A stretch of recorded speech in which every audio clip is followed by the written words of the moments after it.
당신이 사랑한다고 말할 때 당신의 사랑이 끝났고 당신의 사랑이 끝났을 때 내 사랑이 시작됐다.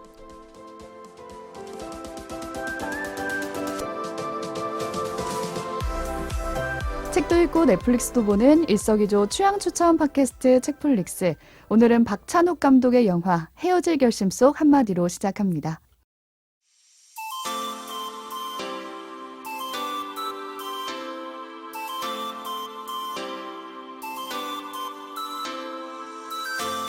안녕하세요, 책디입니다. 전 회차에서 예고해드린 대로 그 멤버 그대로 오지와 덕PD 나와 계세요. 안녕하세요. 안녕하세요. 오지랖 조금 넓어진 오지입니다. 안녕하세요. 이것저것 덕질하는 덕PD입니다. 덕PD 덕질하고 있나요? 네, 뭐 이것저것 하고 있습니다. 바쁜 와중에도. 바쁜 휴가가 와중에도. 있어도 할 적은 없다고. 네, 그렇습니다. 하는 정보 있겠죠. 오늘 오프닝에서 읽어드린 문구가 그 헤어질 결심의 대사 중에 한마디인데 덕PD가 이 문구를 고르는데 굉장히 시간이 오래 걸렸다고. 네, 저희가 지금 녹음하는 시점이 사실 7월 4일 월요일인데 네. 저는 이제 금요일에 봤거든요. 7월 1일 날. 그러니까 4일 동안 이제 영화를 덕질하면서 아, 이거 한 번 더 보러 가야 된다. 라고 하면서 이제 오프닝을 뽑아야 되지 않겠어요? 네. 근데 이 영화를 이제 보신 분들은 아시겠지만 기본적으로 이 탕웨이 배우와 박해일 배우 두 명이 끌고 가는 그 작품인데 두 사람의 대화가 유창하게 이어지지가 않아요. 왜냐하면 이제 탕웨이 배우가 한국어가 서툰 사람으로 나오기 때문에 실제로 서툴기도 하고 그래서 이 뭔가 그거를 연기를 시킬 수는 없잖아요. 저희가 네, 그렇죠. 제가 책디가 탕웨이 버전으로 탕웨이 버전으로 내가 그렇게 한국어를 할 수 나빠요? 없잖아요. 그걸 할 수는 없단 말이죠. 그러다 보니까 이제 고민이 많았는데 현실적인 이유네요, 상당히. 네, 그렇죠. 그렇다고 이제 또 막 정극 연기를 여기서 또 예. 우리가 할 수도 없고 감사해요. 네, 하다 보니까 해주셔서. 함축적인 대사 하나로 골라봤습니다. 이 대사가 굉장히 저도 기억에 남는데 엄청나죠? 어떤 의미인지는 좀 차차 얘기를 나눠보도록 하고요.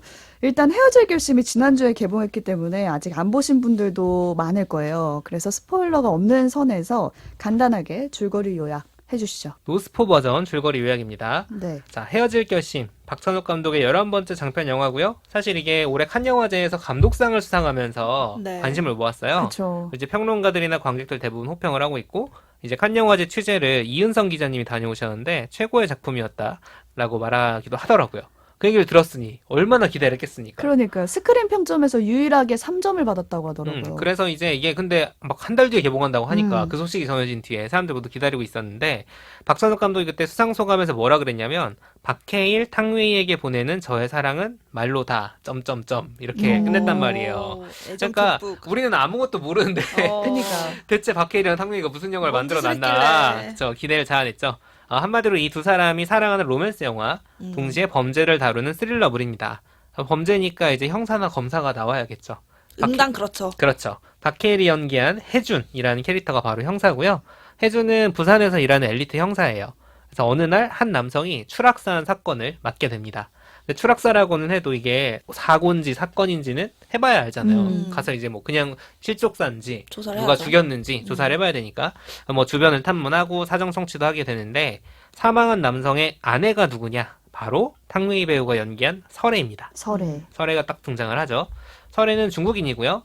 중국에서 간호사로 일하다가 한국에 들어와서 지금은 간병인으로 일하고 있습니다. 그런데 이제 남편이 죽은 사람치고는 너무 차분한 거 같은 거예요. 그리고 약간 좀, 왜 저런 반응을 하지 싶은 그런 의심스러운 반응들이 막 나와요. 딱 살인의 증거라고 하긴 좀 애매하지만 의심스러운 정황들이 계속 발견이 됩니다. 그러다 보니까 자연스럽게 경찰들 입장에서는 설애를 용의선상에 올려놓는 거죠. 그리고 의사소통도 원활하지가 않으니까 약간 단어 선택이 미흡한 게 있었어요. 의심되게 말하는. 그렇죠. 그래서 이제 저게 그냥 미숙한 건지 아니면 뭔가 저기 의도가 의도가 담겨 있는 있는 건지 건지. 계속 고민이 되는 거죠.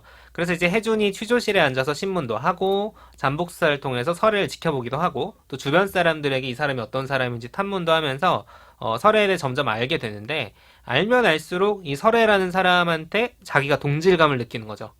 예컨대 이제 뭐 죽은 남편이 이제 죽어 있는 모습을 말로 들려줄까 아니면 사진으로 보여줄까 이렇게 했을 때 설애가 처음엔 들려달라고 하거든요. 근데 나중에는 직접 보겠다고 바로 바꿔요. 그래서 혜준이 뭐라 그러냐면 너랑 나는 같은 종족이다. 이런 얘기를 막 합니다. 그러니까 직접 마주하는 걸 좋아한다. 라는 사실 어떻게 보면은 굉장히 모르겠어요. 저는 이제 취조를 안 당해봐서 모르겠는데 사람 취조할 때 저런 얘기까지 하는 건가. 프로파일러들이라든가 그런 장면들이 있고요. 또 혜준도 설애도 뭔가 정리를 잘 해놓고 하는 스타일이고 좀 깔끔하고 단정하고 이제 그런 스타일들입니다. 이런 사소한 공통점에서 뭔가 동질감을 넘어서 점점 관심 의심까지 가지게 되는 과정이 나아가고요. 사실 보면 이 구도가 혜주는 형사이자 의심하는 사람이고 설애는 피의자이자 의심받는 사람이잖아요. 네. 또 혜주는 한국인이고 설애는 중국인이고 혜주는 남성이고 설애는 여성이다 보니까 좀 겉으로 보이는 권력 관계에서 혜준이 되게 위에 있는 것 같다라는 생각을 할 수밖에 없는데 그렇게 뻔한 구도였다면 사실 이 작품이 이런 찬사를 받지는 않았겠죠. 그러니까 혜준이 잠복 수사를 한 장면을 예로 들어보면 혜준 입장에서는 설애에 대해서 의심과 관심이 동시에 가다 보니까 이 잠복 수사를 한 장면도 범죄 추리물의 느낌이 아니라 관음증적인 시선이 담겨 있어요. 맞아요. 보면 훔쳐보는 원래 듯한. 사실 그렇긴 해요. 사실 영화도 사실 그런 장르고 영화가 우리가 다른 사람의 삶을 훔쳐보는 네. 거니까. 그런데 이 설애가 이 잠복 수사를 굉장히 일찍 알아채는 거예요. 저 사람이 날 지켜보고 있네? 라고 하면서 너 나 보고 있구나. 다 알고 있다는 티도 막 내고 좀 그런 과정이 재밌게 그려지고 전 여기서 이제 영화 타오른 여인의 초상이 되게 떠올랐는데 그게 소위 예술가와 뮤즈의 관계 있잖아요. 그림을 그리는 사람과 대상이 되는 모델의 어떤 시선을 매개로 한 권력이 어떻게 뒤집히는가를 다룬 작품이었다면 여기는 감시하는 사람과 감시받는 사람의 권력 관계가 되게 묘하게 얽히는 딱 뒤집혔다까지는 아니지만 얽히는 그 미묘한 연출들이 정말 재밌습니다. 누가 우위라고 할 수 없는. 그렇죠. 뭔가 일방적인 구도로 전개되지 않는 상황들이 만들어집니다. 게다가 제가 지금까지 얘기 굳이 안 했지만 혜준이 유부남입니다. 그러니까요. 그렇기 네, 때문에 그렇습니다. 그리고 이제 겉으로는 멀쩡한 부부관계를 유지하고 있어요. 그러니까 본인이 형사고 설애는 피의자지만 도덕적인 죄책감이 왠지 이쪽에 있는 것 같은 그런 맞아요. 구도도 있단 말이에요. 그러니까 참 재밌는 상황이 펼쳐지는 거죠. 그러면서 설애가 의심스러웠던 정황들이 하나씩 풀려가고요. 자살의 동기가 될 수 있다는 증거들이 나오면서 설애에 대한 혐의는 풀려나게 됩니다. 하지만 그 과정에서 뭔가 혜준과 설애 사이에 비밀이 좀 남게 되는데 이거는 제가 스포일러 구간에서 설명을 해드리고요. 직접 보셔야죠. 자, 여기까지 들으시면은 불륜 커플의 싹 틔우지 못한 사랑의 애틋함이 주제인가? 그렇지 않습니다. 제가 지금까지 말씀드린 게 영화의 3분의 2 지점까지 온 거고 13개월 후로 넘어갑니다. 13개월 후에 혜주는 부산이 아니라 이포라는 영화상 가상의 도시인데 경주랑 포항을 합쳐놓은 것 같아요. 그런 것 같아요. 네, 왜냐하면 원전이 있는데 네. 근데 이제 바닷가여야 바닷가도 되고 있고. 또 안개도 끼고 이러니까 완전 안전? 네, 부장님 개그를 이렇게 박찬욱 감독이 좋아하셔가지고 어떡하나 깜짝 놀랐어요, 저도. 싶었다. 예, 이정현 배우가 역할을 한 게 네. 이제 원전 직원이었는데. 네, 혜준의 부인이죠. 네네. 근데 아무튼 이포란 곳은 그동안 살인사건이 한 번도 일어난 적이 없는. 그래서 혜준은 원래 막 살인사건 용의자를 쫓아다니고 막 강력범죄 쫓아다니던 형사인데 뭘 하느냐? 농장에서 자라를 도둑 맞았다. 맞아요. 이 자라 찾으러 가는 게 이제 혜준의 일인 거예요. 그러던 와중에 이 이포에서 역대 최초의 살인사건이 벌어지는데 드디어 피해자의 집에 가보니까 그 아내가 누구냐? 설애였던 설애가 거죠. 있던 거죠. 네. 그럼 설애의 두 번째 남편이 또 또 죽은 죽은 거죠. 거죠. 네. 자, 이렇게 두 사람은 공교롭게도 다시 형사와 피해자의 아내로 만났고 설애는 당연히 조사를 받게 됩니다. 그리고 이 두 번째 사건의 진실이 밝혀지는 과정에서 설애와 혜준의 끊어졌던 로맨스도 어떤 결말로 이어지게 되는데 여기까지 정말 여기까지면 스포일러 없는 거다. 이 정도면 이 없는 정도면 거죠. 괜찮다. 깨끗합니다. 예. 사실 선 조금 넘어도 되는데 제가 안 넘었어요. 진짜 네, 보수적으로 여기까지. 한 것이에요. 네. 예. 네. 하지만 좀 재밌는 지점들은 일부러 말씀을 드렸고요. 자, 그래서 지금 이제 영화를 보러 갈지 말지 고민하시는 분들은 이제 여기까지 안전하게 들으셨으니까 그래도 이제 좀 도움이 되실 수 있게 좋았던 점 그냥 간단하게 각자 좀 얘기를 해보면 좋을 것 같아요. 저는 그냥 재밌었어요. 이런 기본적으로. 영화적인 재미는 충분히 있고. 네. 왜냐면 계속 궁금하거든요. 네. 맞아. 그런 게 잘 돼 있죠. 그래서 전 장마 때 봐가지고 그 비 오는 분위기랑 어. 이 영화 분위기가 너무 잘 어울렸어요. 축축하지 않아. 하고 안개 끼고 막.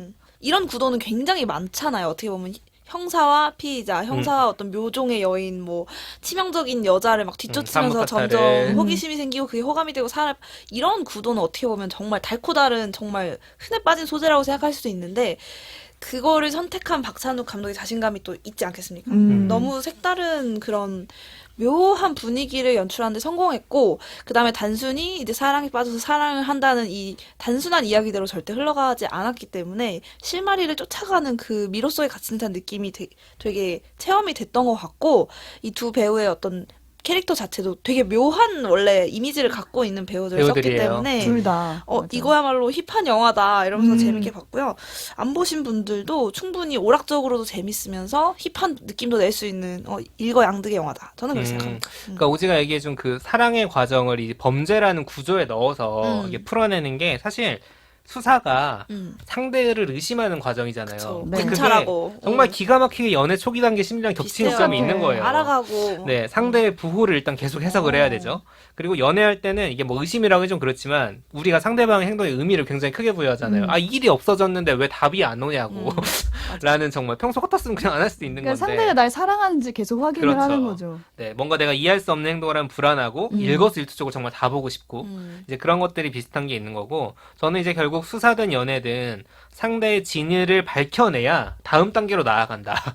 이것도 공통점인 것 같은 게 자, 그럼 우리 서로 좋아하니까 사겨. 사귀자. 라고 하든가 아니면 아 나만 혼자 짝사랑했으니까 접어 이 사람이 무죄다 유죄다 이렇게 결론이 나야 되는 거잖아요. 그런 과정이 되게 우리가 사랑할 때 모습을 좀 돌아보게 해주는 측면이 좀 있는 것 같아요. 네. 그 박찬욱 감독 저는 되게 좋아하는데 그동안은 박쥐, 뭐 올드보이 굉장히 변태적인 미장. 유혈이 어, 낭장. 세고. 어. 근데 그 미장센은 그대로 가지고 있는데 되게 순한 맛이었어요. 네. 그러니까 이번에 막 맞습니다. 피가 튀고 이러진 않고 근데 맞아. 이제 색깔의 대비라든가 이런 장점들은 여전히 잘 살아있고 뭐 미술도 좋고요. 연기면 연기, 촬영이면 촬영, 대사면 대사. 아, 음악까지. 네. 음악도 이번에 진짜 좋더라고요. 이 모든 걸 아우르는 연출까지 다 빠지는 게 없고 중간중간에 유머가 있어요.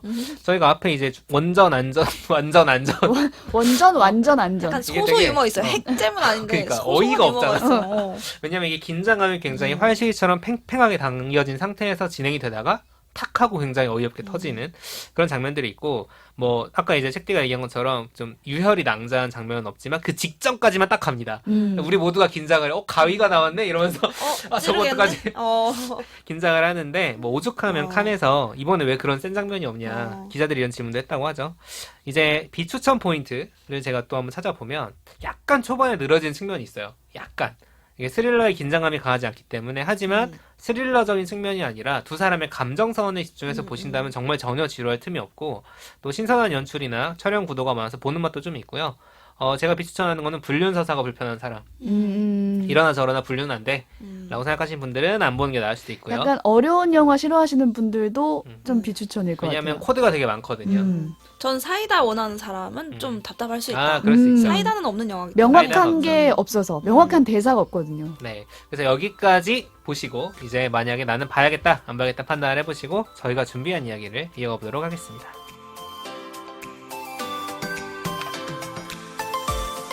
이 작품에서 두 사람의 러브 스토리가 유난하게 좀 독특하게 느껴졌던 지점은 언어 때문인 것 같은데 언어 하면 또 오지잖아요. 아유, 그렇죠. 언어학과, 근데 언어학과 계속 잘 우려먹어. 팔아먹는다 정말. 내 전공을 이렇게 다 잊지 않았나요? 이렇게 아주 그냥 알차게 써먹을 줄은 제가 몰랐네요. 네, 언어학과 오지 어떻게 보셨나요? 언어학 전공자로서 말씀을 드리자면 정말 자기도 안 빼먹어. 다양한 요소가 녹아있는 영화인데 아까 이제 좀 전에 이제 이 둘의 사랑이 전개되는 과정, 그러니까 범죄에서 용의자를 쫓는 그 수사기관의 마음과 비슷하다 비유를 얘기를 했는데 그래서 그 사람을 수사의 대상으로서 알아가기 시작해서 이제 나중에는 어떤 개인적인 감정까지도 연결이 되는 건데 그 가운데에서 그 과정을 좀 더 어렵고 복잡하게 만드는 요소가 바로 이 영화에서는 언어였던 거죠. 네. 어떤 복잡한 감정들이 뒤섞인 상태에서 이 상황을 더 오리무중으로 빠져들게 했던 건 설애가 외국어를 모국어로 하는 외국 국적의 사람이었다는 사실이에요. 그래서 처음에 실제로 형사들이 뭐 얘기를 전달하거나 중요한 얘기를 해줄 때 쉽게 풀어서 막 설명하는 노력을 하기도 하고 맞아. 그다음에 이 여자가 아까 잠깐 얘기 나왔었는데 어떤 단어를 잘못 사용했을 때 이게 외국어 화자로서의 실수인지 아니면 실제로 그런 의미를 의도한 건지 약간 그거에 대해서 헷갈려하면서 의심이 더 커져가는 거죠. 맞아. 그 전 남편이 죽었을 때도 마침내 죽었다는 마침내. 말을 했어요. 마침내. 맞아요. 아, 그 마침내 엄청난 대사인데. 마침내 뉘앙스를 여자가 어. 알고 쓴 건지 그치. 그냥 외국인으로서 그냥 결국 죽었다라고 한 건지 그 중간에 이제 어떤 둘이 이제 묘하게 분위기가 있을 때 그 사람의 심장을 갖고 싶다. 심장을 갖고 싶다는 말은 나 너 심장을 원해. 이건 네 목숨을 원한다는 그러니까. 건지 너의 사랑과 어떤 진심을 원한다는 건지 음. 이런 것들이 굉장히 복잡하게 이제 상황을 만들어 간단 말이죠. 그러니까 저는 좀 뭐 소위 썸을 탄다 그러죠. 누구랑 이제 알아가고 가까워지는 단계에 여러 가지 약간 그 사람과 나 사이에 여러 가지 막이 있다는 상상을 하거든요. 그래서 여러 개의 막이 이렇게 있는데 그 막을 하나씩 열고 점점점 높은 투명도로 이제 그 사람이 점점 보이기 시작한다라는 상상을 하는데 그때 이 외국어라는 요소가 껴있다라는 거 어마어마한 큰 막이죠. 벽이죠. 어마어마한 벽이거든요. 네. 왜냐면 그게 당연히 비언어적인 요소가 중요하지만 사랑에 있어서 그 사람의 진짜 마음, 진짜 속마음, 그다음에 이 사람의 어떤 정신, 영혼으로 가는 제일 정교하고 직선주로는 바로 언어를 통해서라고 생각을 하는데 직접적인 이 표현. 언어의 뉘앙스와 정교함이 많이 떨어진 이 해상도가 많이 떨어진 상태에서 이 사람의 마음을 정말 정확하게 안다는 거는 이 영화에서 계속 내내 껴있던 그 약간 안개 같은 상황을 연출한다고 생각이 되더라고요. 그래서 이 해준의 관점에서 어떤 관찰의 대상 설에는 여러 가지 미스테리를 안고 이제 시작이 되더라고요. 그래서 해준은 계속해서 그 사람을 관찰하고 심지어 관찰 일기 같은 것을 만들어 나가요. 그게 글로 쓰는 건 아니지만 시계에 대고 스마트워치에 스마트워치에 대고. 또 뭘 한다. 근데 그걸 굉장히 이제 집요하게 묘사를 하고 있죠. 그게 수사 기록인 거죠. 그게 자기의 어떤 수사의 방식인 거죠. 근데 그 어떤 그 행동이 나중에 다르게 반복이 되기도 하고요.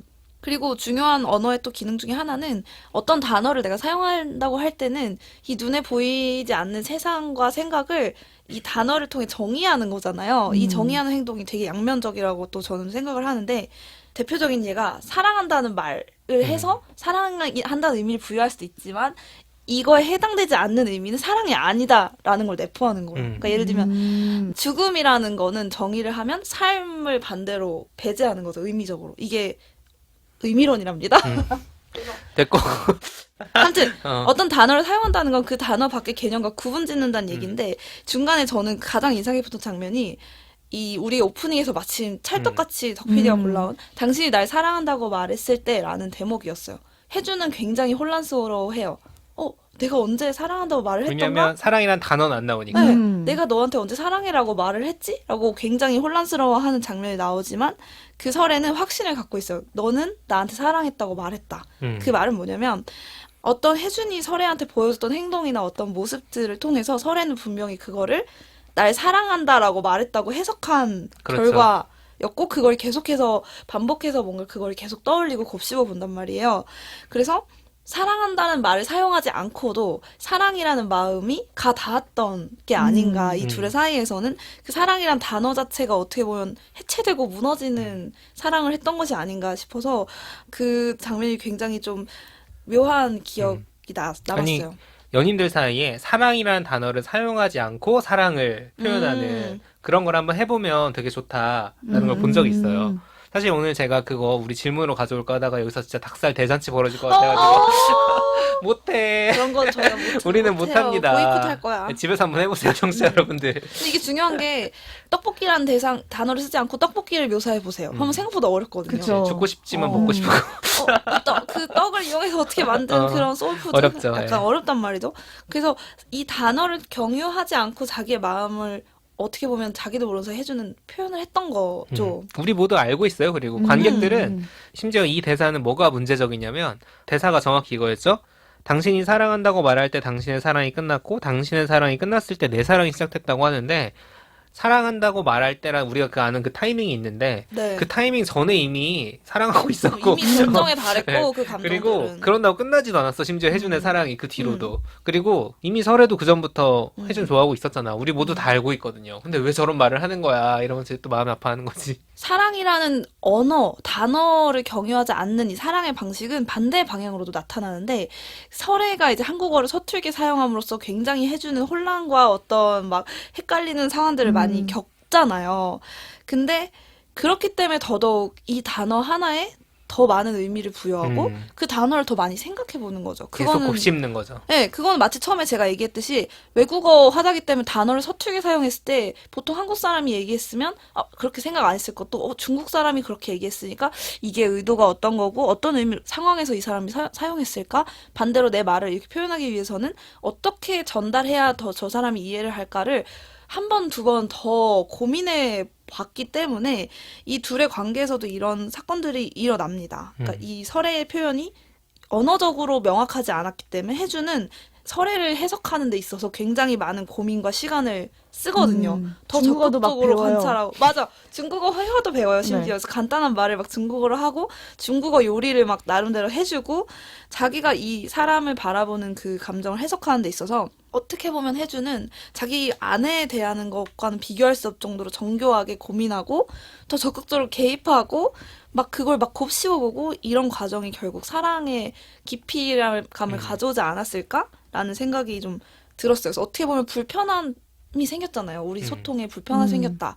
이게 어떻게 보면 사랑을 더 깊어지게 하고 그렇죠. 넓어지게 하는 장치가 그렇다니까. 돼버렸던 거예요. 너무 로맨틱하지 않나요? 정말 그러니까. 너무 로맨틱했어요. 저는 이게 서로 사랑이라는 단어 한 번 없이 그다음에 그 영화에서 흔히 사용되는 로맨틱한 장면들, 맞아, 스킨십이나 맞아. 어떤 다정한 선물이나 이런 거가 없어. 거의 결여돼 네. 있어요. 거의 근데도 없죠, 거의. 그 사랑이 너무 묵직하게 느껴진다라는 게 그 영화의 역량이라는 생각이 들었습니다. 이게 앞에 보면은 말씀하신 것처럼 하나도 없거든요. 그런 스킨십 같은 건 진짜 거의 없다고 봐도 되고 사랑이란 말도 없다 보니까 이게 지금 영화 좋아하시는 분들은 거의 화양연화 생각하시면 돼요. 앞부분은 약간 야 이거 화양연화야 할 정도로 극도로 절제된 정말 선 넘지 않는 그 포인트? 그런 정말 진한 저는 농도가 깊은 감정들이 이렇게 드러났다고 생각을 하는데 그런 게 되게 잘 드러나 있죠. 그리고 단어를 그때그때 검색을 하잖아요. 음. 그러니까 뭐 여기서 나온 단어는 붕괴라는 아. 단어가 있었죠. 근데 그 단어도 설의 입장에선 정확히 그 뜻이 무엇인지 알고 싶으니까 계속해서 검색해 보는 거예요. 근데 그런 거 자체가 서로의 마음을 알아가려는 노력? 그렇죠. 근데 우린 보통 그렇게 안 하잖아요. 그렇죠. 직관적으로 딱 알아버리기 때문에. 그리고 또 사실 이 언어 측면에서 재밌는 부분은 이게 중간에 그런 장면들이 있어요. 그러니까 한국어로 충분히 의사소통이 안 되니까 설애가 중국어로 앱에다 대고 얘기를 하면은 그 앱이 한국어로 이제 맞아요. 통역을 해주는 그걸 쓰는데 그 이제 말도 안 되는 거의 완벽한 수준의 통역을 하더라고요. 맞아. 한국에서 구현되지 않는 한이. 목소리도 되게 좋아. 네. 그런데 아무튼 그거가 정말로 로맨틱한 장치인 게 설애가 한국어로 얘기할 때는 자꾸 단어를 골라야 되고 자기가 틀릴까 말까 고민을 하기 때문에 말만 집중을 하는데 중국어로 얘기할 때는 감정이 드러나는 거예요. 공기처럼 막 네. 편하게 얘기를 하는데 그리고 제스처가 막 들어가고. 근데 우리 아무도 못 알아들어. 자막 없어요. 맞아. 왜냐 어차피 이제 해준 시점에서 우리는 네. 듣는 거니까. 그러다 보니까 그 정말 짧은 10초, 20초 동안 모두가 무슨 거기 내용인가? 귀기로 저도 너무 기다렸어요. 그래서 심장이 콩콩콩 튀는 거야. 그게 사실 어떻게 보면 또 사랑의 깊이를 깊게 해줬던 거 아닐까. 얘기를 정리를 해보면 언어라는 장치는 어떻게 보면 그 의미 그리고 진심으로 가기 위한 어떻게 보면 제일 빠른 길이기도 하고 제일 쉬운 길이기도 한데 그렇기 때문에 더 위험할 수 있다는 생각이 들더라고요. 왜냐면 예를 들어 어떤 단어를 들었을 때 저는 모국어 화자로서 그게 딱 불러일으키는 이미지가 이미 내 안에 설계가 되어 있기 그치. 때문에 그럼 내가 이해하는 방식으로 그 사람의 말을 해석할 수밖에 없단 말이죠. 근데 내가 잘 모르는 단어, 낯선 단어를 들었을 때는 그 단어가 가진 본래 뜻이 뭘까를 생각하면서 받아들이기 때문에 어떻게 보면 더 순수할 수도 있다는 생각이 들어서 그걸 우리 좀 삶에 적용을 해보면 내가 사랑하는 사람한테 쓰는 단어를 그래서 더더욱 정제하고 고르고 고른 말이란 책도 있듯이 고르고 골라서 단어들을 사용해야만 한다는 생각이 들어요. 안 그러면 편견, 상처 이런 위험들이 너무 곳곳에 도사리고 있기 때문에 내가 사랑하는 사람한테 사용하는 단어들을 쭉 이렇게 생각해 보면서 그 단어장을 정말 정교하고 그리고 또 정확하면서도 좋은 단어들, 예쁜 단어들로만 채워놔야 그게 내 사랑의 어떤 그런 깊이와 넓이에 좀 도움이 되지 않을까 이런 생각이 들어서 저는 이 영화를 보실 분들에게 제안을 드리자면 사랑해라는 단어 없이 사랑해라고 느껴졌을 그 혜준의 행동들을 찾아보셨으면 좋겠어요. 설애가 이걸 느꼈겠구나라는 걸 관찰해 보시면 어떨까. 첫 장면부터 있어요. 그 스시를 엄청 비싼 걸. 그거는 좀 일반적이지 않아? 거의 스시를 정식을 막 해주더라고요. 그 그것도 사랑한다는 사랑으로 말이죠. 느꼈죠. 그걸 보통 보고 국밥 실제로 시켜주는데. 동료인 거의 후배가. 끈끈한 후배가 질투를 엄청 한다고요. 또 이게 너무 외국인과의 소통이라는 특수한 상황에 대한 얘기만이라고 느끼실 수도 있는데 그게 아니라 이 두 사람은 비언어적으로도 그런 코드를 계속 해석하고 맞아요. 이제 관심을 보이는 게 되게 많이 보이거든요. 예를 들면은 상대방이 내가 결혼 반지를 끼고 있는지 아닌지를 체크하는 걸 내가 보는 거지. 맞아. 이중으로. 네. 내가 뺀 게 끝이 아니야. 제가 내 왼쪽 손가락을 보내. 꼈네. 그거를 가지고 그 다음에 그거를 가지고 또 의식한 행동을 무언가 맞아요. 한다든가 이제 이런 것들이 너무 많아요 정말. 그래가지고 로맨스야. 아까 오지가 얘기한 것처럼 범죄물에서 뭐 피의자와 형사가 뭐 연애를 한다거나 뭐 어떤 일반적인 불륜서사 같은 것들은 많지만 이 진짜 디테일하게 정말 상대방을 해석하려고 하는 그런 것들을 정말 잘 구현한 영화였다고 볼 수 있겠습니다.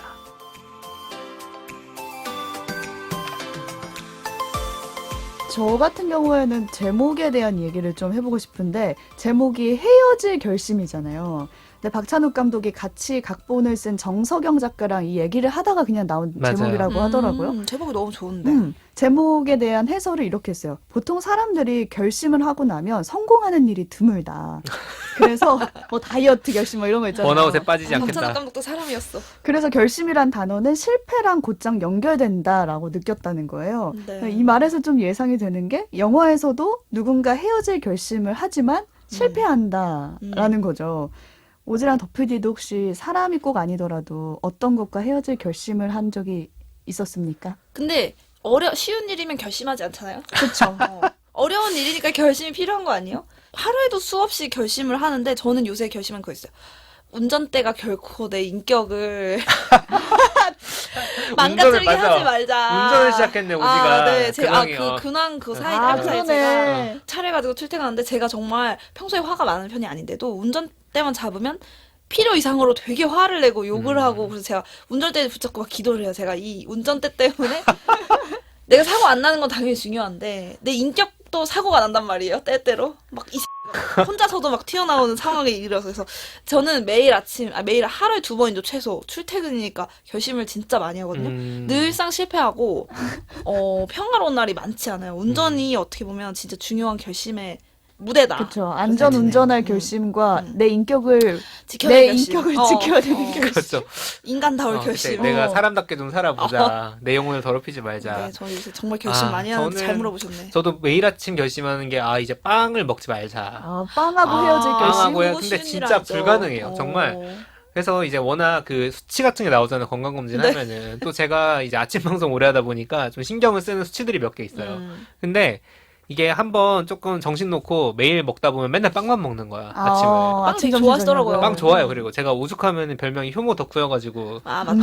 그런 게 있었지. 덕PD였는데 이거를 아침에 근데 사서 이제 가서 이제 빵집 앞에서 잠깐 고민을 하죠. 이거 빵을 먹느냐. 근데 어제 이제 밥바 같은 거 먹거나 김밥 한 줄 먹거나 하면 내가 그래도 밀가루 수치는 낮출 수 있는데 근데 이게 사는 걸까? 라는 고민들을 매일 하면 빵에서 오는 네. 즐거움이 있으니까. 오늘은 참았다. 내일은 못 참을 것 같지만 그렇습니다. 저 같은 경우는 관계에서 헤어질 결심한 순간이 떠올랐는데 제가 얼마 전에 친구 결혼식을 갔다가 예전에 정말 친하게 지냈던 친구를 오랜만에 만난 거예요.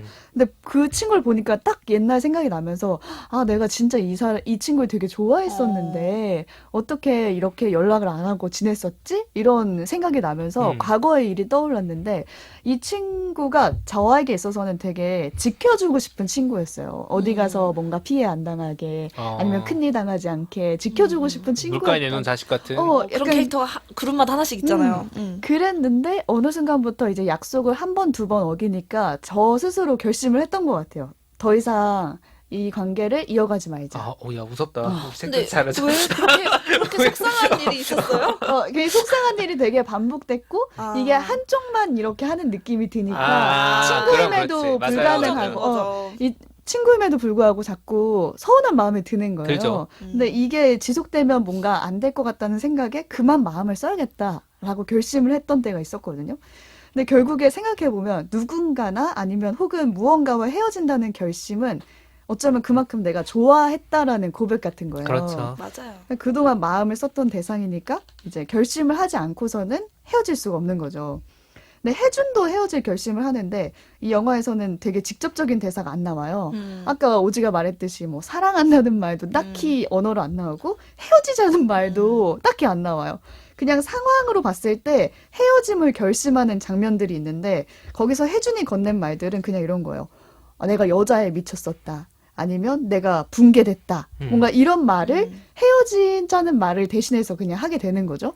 근데 그 말을 설에는 자신을 사랑한다는 고백으로 받아들이잖아요. 그래서 그 지점을 오지랑 제가 같은 장면을 골라온 것 같은데 그냥 더 이상 말하면 스포니까 저는 한 가지 추천드리는 게 이 영화를 보면서 각자 타이밍이 있어요. 혜준도 자신이 헤어질 결심을 하는 타이밍이 있고 설에도 헤어질 결심을 하는 타이밍이 있는데 그걸 찾아보면서 이 사람들의 타이밍이 어떻게 엇갈리고 너무 슬픈 얘기다. 본 사람 입장에서. 하고자 한다는 그 사랑할 결심도 한번 포인트를 찾아보시면서 보면 어떨까. 결심의 순간들. 네, 라는 생각이 나 지금 들었습니다. 또 앓는다. 또 보고 싶어. 또 보고 싶은 영화죠. 네.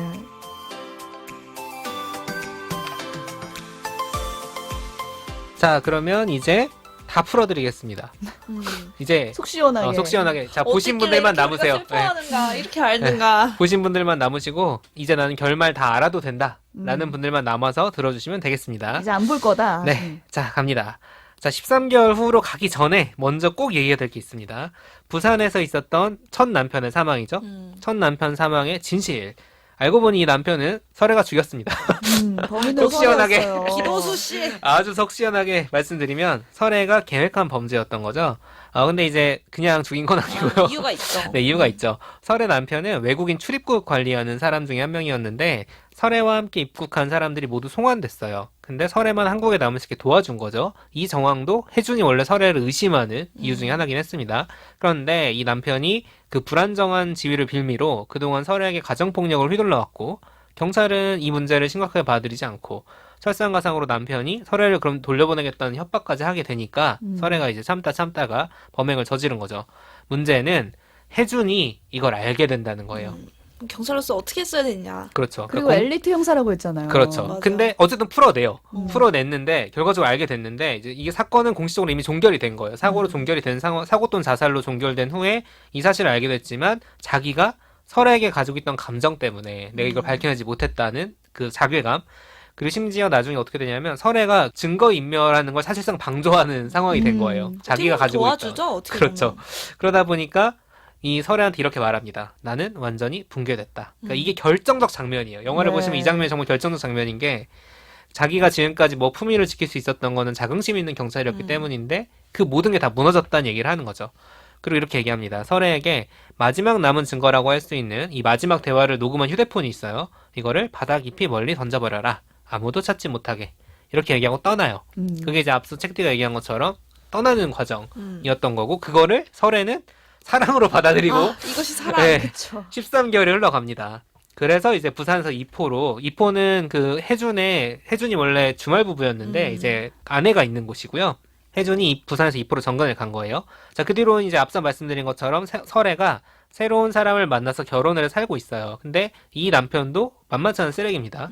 그런데 설애가 이제 너무 혜준을 그리워하고 있으니까 이 녹음 파일을 막 돌려서 듣는 거예요. 버리라 그랬는데 안 버렸어. 안 버리고 돌려 듣는 걸 보다가 이걸 알게 된 거야. 남편이. 그래서 이 진실을 빌미로 또 설애를 협박하게 되고 이 남편이 두 번째 남편이 설애는 결국 혜준을 보호해야겠다는 마음으로 이 남편의 죽음을 계획을 합니다. 직접 죽이는 건 아니고 간접적인 방법을 쓰는데 그 디테일은 영화에서 확인을 해보시고 그럼 설애와 혜준의 관계는 어떻게 되느냐 이 두 번째 사건을 수사하는 과정에서 혜준 입장에서는 설애가 당연히 의심스럽죠. 남편이 또 죽었어? 심지어 저번에 나를 속이고 나로 하여금 사실상 무죄를 만들어 놓던 사람이 또 죽였어? 이 생각을 가지고 접근을 하는 거예요. 그러니까 내가 그렇게 만만해? 그렇죠. 내가 있는 곳에서 또 살인을 저질렀단 심지어 말이야? 똑같은 방식, 똑같은 네, 뭔가 의심하죠. 구조로. 예. 씩씩대면서 가더라고. 그래서 이제 이번에는 지난번에 비해서 근데 설애가 범행을 저질렀던 정황이 더 약해요. 왜냐하면 실제로 설애가 남편을 죽인 게 아니거든요. 그럼에도 불구하고 혜준은 끝없이 설애를 의심할 수밖에 없는데 신문 과정에서 설애한테 물어봐요. 왜 이런 남자랑 결혼을 했냐. 그랬더니 설애가 이렇게 대답을 하는 명대사 거야. 나오죠. 어떤 남자와 헤어질 결심을 하려고 결혼을 했다는 겁니다. 여기서 다 관객들 다 무너져요. 이제 막 관광. 어떤 무너집니다. 남자와 헤어질 결심을 하려고. 이상한 사람이랑 결혼을 했다. 네. 자, 근데 이 두 번째 사건 수사 과정에서 보시면 아시겠지만 두 사람의 감정선이 훨씬 짙게 연결이 됩니다. 또 한 번 끊어졌다 연결된 거기 때문에 더 이제 뭔가 강하죠. 그러다가 이제 우리가 오프닝에서 말했고 계속 얘기한 대사가 나오는 거예요. 당신이 사랑한다고 말할 때 당신의 사랑이 끝났고 당신의 사랑이 끝났을 때 내 사랑이 시작됐다.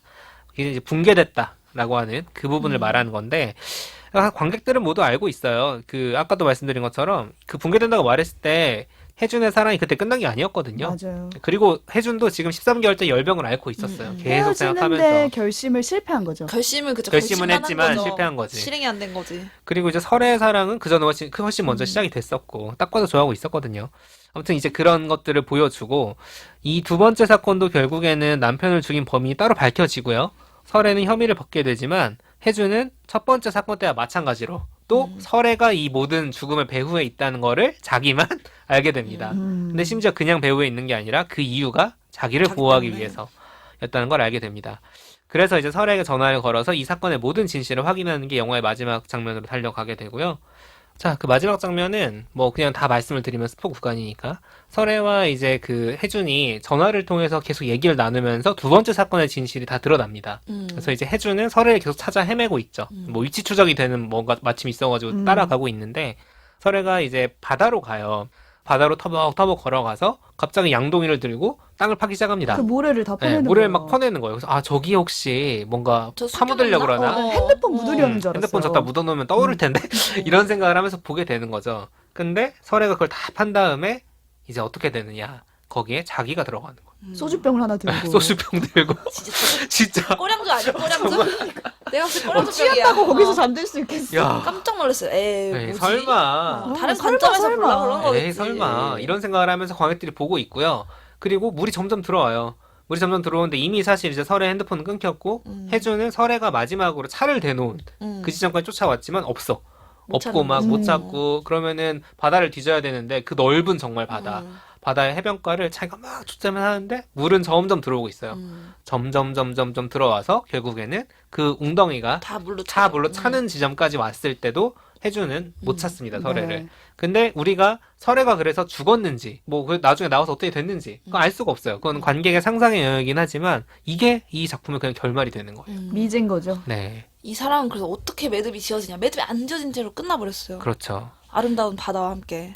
저는 진짜 N차 관람하고 싶게 하는 장면이 그 결말 부분이었는데 네. 설애가 결국 바다에서 사라지거든요. 그래서 혜준이 그 바닷가에 가서 설애를 막 찾는데 그 찾는 지점에서 분명히 혜준의 발이 설애가 있는 그 지점으로 들어가는 네. 느낌이었거든요. 그 웅덩이에 빠진 거 아니에요? 그러니까 그 웅덩이에 빠지면은 설애가 그 발을 잡고 그래서 뭐야 이러면서 빨리 이렇게 살려내고 꺼내서 거 같이 아니야? 그건 우리가 박찬욱 감독이 그렇기 때문에 마지막까지 아. 이렇게 상상한 거 아닐까. 안타까운 마음에 찾았으면 좋겠거든요. 그러니까요. 저는. 그래서 그렇죠. 분명히 다시 볼 때는 그 설애가 사라진 그 지점과 실종 지점이라고 할 수 있는 지점이 어. 있어요. 네. 뭐가 확인된 건 아니니까. 그 지점과 그 혜준이 달려가는 그 지점이 맞닿는지 그렇죠. 저는 그걸 좀 아. 다시 보고 싶습니다. 그건 일부러 내 생각에는 안 보이게 해놨을 것 같아. 헷갈리게. 맞아요. 왜냐하면 그 주변에 왔다는 연출은 있거든요. 그쵸. 네. 막대기를 하나 꽂아놓은 게 있었는데 그걸 설애가 집어 맞아. 던지고 거기에 이제 웅덩이를 파고 사라지는데 그 막대기가 나와요. 막대기 혜준이, 나오죠. 막대기가 나오니까 저 근처에 있는 거 저도 아니야? 찾는 줄 알았어요. 그래서 찾는 건가? 근데 끝까지 안 사실 안 알려줘. 나오더라고. 끝까지 안 알려줘.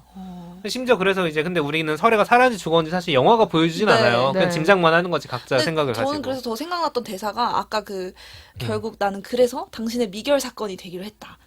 그러면 이 혜주는 사진도 붙여놓고 그 사건을 풀기 위해서 관찰하고 막 신경 쓰고 결국은 사랑해 줄 거라는 걸 알았던 잊지 거죠. 않는 거죠. 그쵸. 계속해서 떠올려 줄 거라는 걸. 그래서 자발적으로 미결 사건이 됐던 그 설애인데 결국 마지막에도 어떤 형태로든 미결된 상태로 영화는 그쵸. 끝이 나고 음. 실제로 만약에 어떻게 됐는지 저희는 알 수 없지만 어떤 실종이든 식의, 사망이든. 예, 사라진다고 해도 그 사랑이 결국 헤어지겠냐. 그러니까 그치. 혜준의 인생에서 이 여자는 결국 끝까지 이 사랑은 미결로 남아 있을 거라는 생각이 들면서 엄청 미결 사건이라는 그 키워드를 이렇게 가져간다고 그래서 저는 너무 막 와 이렇게 했거든요. 근데 소름 돋지 않아요? 전 되게 네. 되게 소름 끼치는 저도 걸. 소름 그런 돋았어요. 결말을 상상도 어. 못했어요. 왜냐면 이게 보통 이제 이런 우리가 말로는 그러잖아. 아 혹시 내가 불의의 사고를 당해 세상에 떠나더라도 너는 마저 행복하게 잘 살아 좋은 사람 만나서라고 할 수 있잖아. 근데 그게 아닌 거지. 죽을 때까지 나만 생각해라는 그래, 뜻이거든. 난 미결이야 너한테 내 내 사진 인생 풀지 붙여놓고. 못할 과제야. 근데 좀 기괴하기도 했어요. 그런 음. 방식들이 낯설고 굉장히 근데 화면은 굉장히 아름답고 막 그 사건은 되게 파국적이고 그래서 아 박찬욱답다. 그렇지. 약간 이런 느낌 들었던 장면이 이었던 것 같아요. 자 이제 마지막으로 결말까지 얘기한 상황에서 이제 제가 해보고 싶었던 얘기는 사실 이게 둘이 행복하게 잘 살았습니다라는 해피엔딩은 아니잖아요. 특히 진짜 마지막 부분의 전개를 보면은 파국이죠. 파국이고 근데 그 전까지만 보자고 그러면 사실 어쩌면 행복할 수도 있었던 사람들 아닌가? 라고 생각을 할 수도 있는 거예요. 하지만 혜준이 진실을 몰랐다면 모를까 이걸 알고 있는 상황에서 두 사람이 뭔가 해피엔딩 뭐 어디 가서 잘 살았습니다. 쉽지 않은 상황이긴 했던 거죠. 특히 설애가 혜준이 자신에게 사랑을 고백했다고 생각하는 그 순간 했던 이야기 그러니까 붕괴 얘기랑 더불어서 핸드폰을 갖다 버려라. 바다 깊이 멀리 던져버려라. 아무것도 찾지 못하게.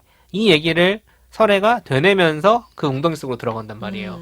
그걸 보면은 정말 뭔가 마음을 자꾸 때려요. 그 얘기가 나오면서 설애가 그 웅덩이에 들어간 장면을 보면은 뭔가 이루어진 사랑보단 역시 이루어지지 않은 사랑이 미결된 사랑이 정신 차려 불륜이야. 하지만 너무 아름답다는 거지. 어. 강렬하고. 그 관객들조차도 우리가 사실 이렇게 또 보고 싶다 얘기를 하는 거는 끊임없이 해준과 설애를 우리가 추억하게 되는 거야. 음. 이 사람들은 완결된 사람들이 아니거든. 어느 영화에서 뭐 해피엔딩으로 둘이 행복하게 사는 사람들 궁금해요? 그런 게 아닌 거잖아요.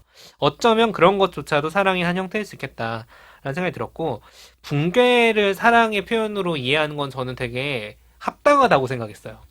원래 무너져야 사랑을 그렇죠. 할 수 있어요. 이게 자아의 상실이라고 좀 해석을 해보면은 그게 원래 사랑이 가져온 효과 중에 하나라고 보는 것 같거든요. 모든 붕괴가 사랑은 아니지만 뭐 맨날 모든 붕괴가 사랑이면 아니죠, 멘붕일 아니죠. 수도 없잖아. 그 역은 성립할지 몰라도. 그렇지. 사랑은 어느 정도는 어. 붕괴를 가져온다. 부모들이 주로 아이에게 하는 말인데 내 목숨까지 바칠 수 있는 게 사랑이라고 한다면 나를 버리는 거잖아요, 사실상. 그렇기 때문에 내가 당신 때문에 붕괴됐다고 얘기하는 건 사랑의 표현일 수도 있다는 거고, 결말에서 설애의 선택도 어쨌든 간에 굉장히 파국적이고 소름 끼치다고 아까 말씀드렸잖아요. 당신의 미결수가 되겠어라는 그거조차도 그거 사랑일 수 있나?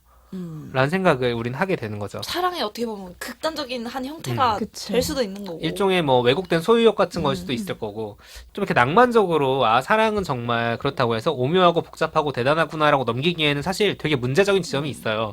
이게 결국 박찬욱 감독이 뭐 금기에 대한 영화를 항상 찍기 때문에 그런 것 같긴 한데, 이 영화의 사실관계를 건조하게 풀어보면 혜준 입장에서는 살인사건 범인에게 반해서 증거인멸을 돕고 결과적으로는 죄를 덮어주기까지 한 형사가 같은 사람이 또 다른 범죄를 저지르는 것까지 유발한 이야기가 되는 거고, 안 틀리죠? 이거 여자가 달리가는 영화 그거랑 똑같은 느낌인데. 들어봐요. 설의 입장에서는 남편을 죽였는데 그 사건을 수사한 형사와 사랑에 빠졌다가 그 형사를 나락으로 떨어뜨리고 결국 그 사람 때문에 다른 사람까지 죽인 얘기잖아요. 이게 기사로 풀어내면 이 엽기적인 살인사건이라는 거죠. 그런데 그 두 사람 입장에서 우리는 지금 막 앓고 있잖아. 너무 낭만적이고 아름다운 사랑 얘기라면서 이런 말도 안 되는 행동들을 말이 되게 만드는 그런 감정. 진짜 윤리적인 문제까지 있고 어쩔 땐 한심하기까지 하지만 결국 납득되고 마는 그 욕망? 우리가 사랑이라고 부르는 건 결국 그런 문제적이고 굉장히 강력한 감정이라는 그런 거죠. 사실 너무 아름답게 그려졌기 때문에 이 사랑이라는 감정과 뭔가 이 두 사람의 관계에 대해서는 그래서 약간 찬사가 될 수 있는 영화라고 생각을 하는데, 인물들에 대한 찬사가 아니라는 생각이 들었어요. 그래서 어쩌면 두 사람에게 완전한 행복이 주어지지 않은 거 아닐까. 정말 정교하게 설계된 영화였네요. 네, 그러니까 또 보고 또 보고 또 볼수록 의미도 더 깊어지고 그리고 이제 보이는 것도 더 많아질 것 같아요. 정말 가장 완성도 높은 영화라는 평이 맞는 것 같아요. 네.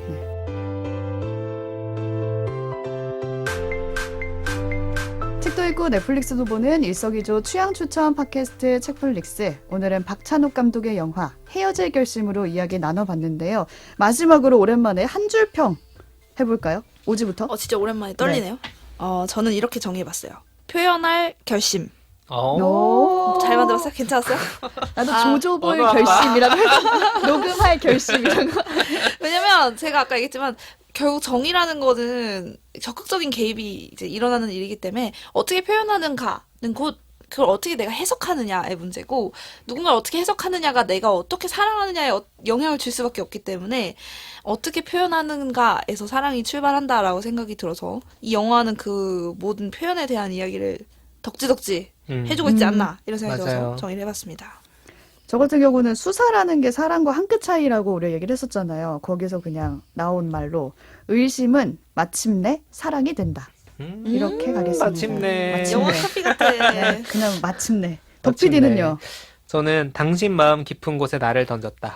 아무도 찾지 못하도록. 이렇게 다들 미결. 영화 대사에서 하나씩 왜 이렇게 가져왔어. 로맨스. 죽을 것 같아. 죽을 것 같아. 근데 저 원래 소름. 등장인물 그 배역 이름을 잘 기억 못하는데 이번 영화는 그 혜준과 혜준과 설애라는 그 등장인물이 오랫동안 기억에 남을 것 같아요. 이거 외에도 사실 저희가 뭐 많은 비평가들이 비평을 하고 또 리뷰하신 분들도 많고 코드도 엄청 많기 때문에 이 영화는 찾아보면 찾아볼수록 재미있는 영화예요, 정말. 맞아요. 저도 사실 이제 인터뷰를 보고 자료를 찾아보면서 이 얘기도 재미있는데? 이 얘기도 재미있는데 했던 게 되게 많은데 그 얘기는 다 못했기 때문에 네. 그건 직접 또 저보다 전문가들이 맞아, 맞아. 그렇습니다. 걸 보시는 네. 게 한번 한번 찾아보시고 또 영화도 한번 안 보신 분들은 보시는 것도 좋을 것 같아요. 네, 청취자 여러분들도 오늘 영화 헤어질 결심 보시고 나서 감상이나 인상 깊었던 장면들 나눠주시고요. 또 오랜만에 돌아왔으니까 방송 후기까지 댓글로 남겨주시면 좋겠습니다. 책플릭스 여름 팝업 스토어 첫 방송 여기서 마치고요. 저희는 다음 에피소드로 돌아올게요. 고맙습니다. 감사합니다.